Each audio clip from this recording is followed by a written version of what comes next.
दोस्तों, William Carey का जन्म 17 अगस्त 1761 में इंग्लैंड में हुआ था। विलियम कैरी अपने पांचों भाई बहनों में सबसे बड़े थे। विलियम एक बहुत ही गरीब परिवार से थे और उनके माता पिता बुनाई का काम करते थे। कुछ समय बाद कैरी के पिता को एक चर्च में एक क्लर्क की नौकरी मिल गई और एक स्कूल में टीचर की नौकरी भी मिल गई थी, जिसकी मदद से विलियम कैरी काफ़ी किताबें पढ़ पाते थे।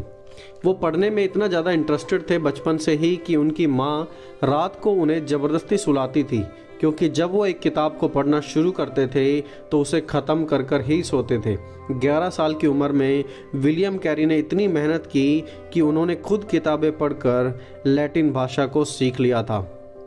14 साल की उम्र में विलियम कैरी ने जूते की दुकान में काम करना शुरू कर दिया, लेकिन उनके बॉस निकोलस एक बहुत ही अच्छे व्यक्ति थे।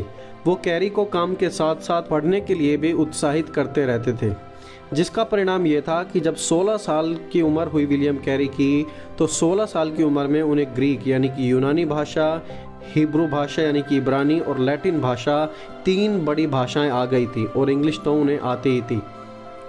वो बिना स्कूल गए एक अच्छे पढ़े लिखे जवान बन गए, जिन्हें मात्र 16 साल की उम्र में दुनिया की 4 बड़ी भाषाएं आती थी: ग्रीक, हिब्रू, लैटिन और इंग्लिश। बाइबल में भी हम पढ़ते हैं कि परमेश्वर कैसे महान अगुओं को बचपन से ही तैयार करते हैं। जैसे कि उदाहरण के तौर पर हम देखते हैं यूसुफ, कैसे परमेश्वर ने उसे बचपन से ही तैयार किया। यहोशू, गिदोन, दाऊद, तिमोथियुस, और ऐसा ही कुछ बचपन से ही विलियम कैरी के साथ भी हो रहा था कि परमेश्वर उन्हें बचपन से ही बहुत सारी चीज़ें सिखा रहे थे। परमेश्वर का अनुग्रह उन पर बना हुआ था। विलियम कैरी अपने बचपन के दिनों में अपने परिवार के साथ चर्च तो जाते थे, लेकिन प्रभु का अनुभव उन्होंने सिर्फ 17 साल की उम्र में किया था, चर्च ऑफ इंग्लैंड में। और 20 साल की उम्र में डोरोथी पेलकेट से उनकी शादी हो गई। शादी के बाद भी कैरी मोची का काम लगातार करते रहे और साथ ही साथ चर्च में प्रचार भी करते रहे, लेकिन उनके पास पैसे कम होने की वजह से वो अपनी पहली बेटी, जो उनकी बेटी थी एन, उसका इलाज नहीं करवा सके, जिसके कारण 18 महीने में ही उनकी पहली बेटी की मौत हो गई। कैरी भी बहुत बीमार रहते थे, जिससे उनके सर पर बालों की कमी थी, उनके बाल झड़ने लगे। 1786 में उन्हें एक पादरी घोषित कर दिया गया था कि अब वो एक पासवान हैं और अपने पिता की तरह वो भी एक टीचर की जॉब में लग गए थे। दिन में वो स्कूल में टीचिंग करते थे और रात में मोची का काम करते थे, जूते ठीक किया करते थे और हफ्ते के अंत में चर्च लिया करते थे। और साथ ही साथ डच, फ्रेंच, इटालियन, ये सब भाषाएं भी वो लगातार सीख रहे थे। और उनके 3 बच्चे और पैदा हुए और चौथी बच्ची की भी उनकी मौत हो गई दोबारा, जिससे उनकी पत्नी हमेशा सदमे में रहती थी, निराश और हताशा में ही अपना जीवन बिताती थी। एक दिन जब विलियम कैरी परमेश्वर का वचन पढ़ रहे थे, तो प्रभु ने अपने वचन के द्वारा उनसे बात की। उन्होंने पढ़ा यशाया नबी की किताब, उसका 54 अध्याय, उसके 2 और 5 और 6 आयत। वहाँ पर प्रभु इस प्रकार कहते हैं, अपने तंबू का स्थान चौड़ा कर, अपने हाथ मत रोक, रस्सियों को लंबी और खूंटों को दृढ़ कर। इज़राइल का परमेश्वर छुड़ाने वाला है, वह सारी पृथ्वी का परमेश्वर कहलाएगा, क्योंकि यहोवा ने तुझे ऐसा बुलाया है मानो तू छोड़ी हुई और मन की दुखिया और जवानी की त्यागी हुई स्त्री है। तेरे परमेश्वर का यही वचन है। इसके बाद कैरी ने परमेश्वर की बुलाहट को महसूस किया और अपनी संस्था और अपने चर्च के अगुओं से दूसरे देशों में मिशनरी भेजने की बात कही। जब उन्होंने सबसे पहले ये बात कही कि हमें दूसरे देशों में भी मिशनरीज भेजने हैं, तो सब लोगों ने उनका मजाक उड़ाया और उनकी बात को बिल्कुल नज़रअंदाज कर दिया। किसी ने भी उनकी बात को सीरियसली नहीं लिया। लेकिन विलियम कैरी ने हार नहीं मानी। उन्होंने अपने दर्शन को लिखा और उसे बाइबल से भी बताया कि परमेश्वर चाहता है कि कोई भी नाश ना हो, और यीशु ने जाने से पहले कहा था कि जाओ जाति के लोगों को चेला बनाओ, उन्हें पिता, पुत्र और पवित्र आत्मा के नाम से बपतिस्मा दो।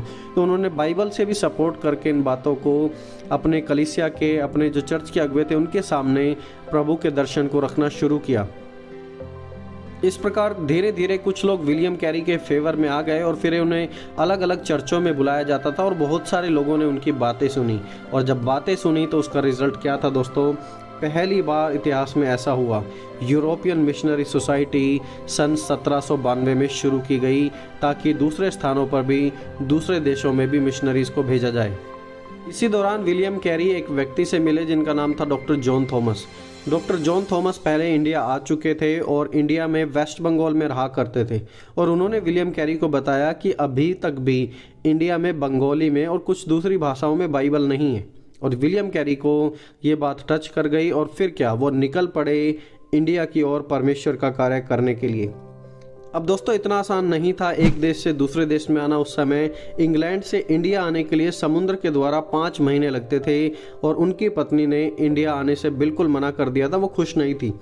जिस समय विलियम कैरी इंडिया आए उस समय ईस्ट इंडिया कंपनी का राज था भारत पर। उन्होंने कैरी का प्रचार करने से बिल्कुल मना कर दिया। उन्होंने कहा कि प्रचार मत करो, क्योंकि उन्हें डर था कि ये मिशनरी लोगों को अच्छी बातें सिखाकर हमें उनके खिलाफ खड़ा कर देगा या उन्हें हमारे खिलाफ खड़ा कर देगा, और जो ब्रिटिश सरकार की फूट डालो और राज करो की नीति थी उसका अंत हो जाएगा। इसलिए उन्होंने स्ट्रिक्टली मना किया विलियम कैरी को कि यहाँ पर प्रचार नहीं करना। उन्हें शुरुआत में एक व्यक्ति को मसीह में लाने के लिए कई साल लग गए, इतना आसान नहीं था। पहला व्यक्ति कई सालों की मशक्कत के बाद प्रभु यीशु के विश्वास में आया। मलेरिया जैसी बीमारी, जंगली चीतों का सामना करना, फैक्ट्री में काम करना, बहुत ही मेहनत का काम वो करते थे। जिस संस्था ने उनको सपोर्ट करने का कहा था उन्होंने कभी भी उन्हें सपोर्ट नहीं किया। वो सुबह 5 बजे उठकर इब्रानी से बंगाली और फिर हिंदुस्तानी फिर संस्कृत में बाइबल का अनुवाद करते थे। उन्हें 1801 में मराठी, बंगाली, संस्कृत जैसी भाषाओं का प्रोफेसर भी घोषित कर दिया था। यानी कि भारत आने के लगभग 10 साल बाद उन्होंने ऑलरेडी मराठी, बंगाली, संस्कृत जैसी टफ इंडियन लैंग्वेजेस को सीख लिया था, और उससे पहले उन्होंने डच, जर्मन और लैटिन, हिब्रू, ग्रीक ये सब भाषाएं तो उन्होंने सीख ही ली थी। अब जब विलियम कैरी भारत में आए उन्होंने अपना इतना योगदान दिया, अपनी पूरी ज़िंदगी यहाँ पर बिता दी। दोस्तों अगर विस्तार से बात करें तो उनकी ज़िंदगी का बहुत ज़्यादा प्रभाव यहाँ पर पड़ा और बहुत से लोगों की ज़िंदगियाँ चेंजेस हुई। लेकिन चलिए हम बात करते हैं कि विलियम कैरी की सेवा का हिंदुस्तान में क्या प्रभाव हुआ। Result of William carries life in India, क्या प्रभाव था। दोस्तों पहली बात, जो सबसे बड़ी बात थी, सती प्रथा खत्म हुई। 1794 में जब उन्होंने पहली बार एक महिला को जलते हुए देखा था, तब ही उन्होंने ठान लिया था कि एक दिन इस सती प्रथा को मैं बिल्कुल अंत कर दूंगा। और इस सती प्रथा में राजा राम मोहन राय की भी बड़ा योगदान रहा विलियम कैरी के साथ। और यदि सती प्रथा यदि आप नहीं जानते तो क्या होता था कि उस समय जब किसी का पति मरेगा तो उसी चिता में महिला को भी जला दिया जाएगा, और विलियम कैरी ने उसका अंत कराया सन 1794 में। दोस्तों दूसरी बात, सेरामपुर यूनिवर्सिटी आज भी इंडिया की सबसे प्रभावशाली बाइबल यूनिवर्सिटी है, जहां परमेश्वर के वचन की गहराई से शिक्षा दी जाती है। परमेश्वर के अच्छे विद्वान हैं वहां पर जो वचन का अध्ययन करते हैं और प्रभु के वचन को सीखने में और सिखाने में लोगों की मदद करते हैं। दोस्तों तीसरी बात, प्रिंटिंग प्रेस, किताबें छापने की मशीन। कैरी ने करीब 2,13,000 वॉल्यूम्स छापे। उनकी मशीन जब जल गई थी तो उन्होंने दोबारा से इसे बनाया, दोबारा से काम करना शुरू किया। दोस्तों चौथी बात, उन्होंने एक डिक्शनरी भी बनाई जिसके द्वारा लोग भाषा को सीख सकें, और बहुत सारी भाषाओं के शब्दों का भी इस्तेमाल किया गया था वहाँ पर।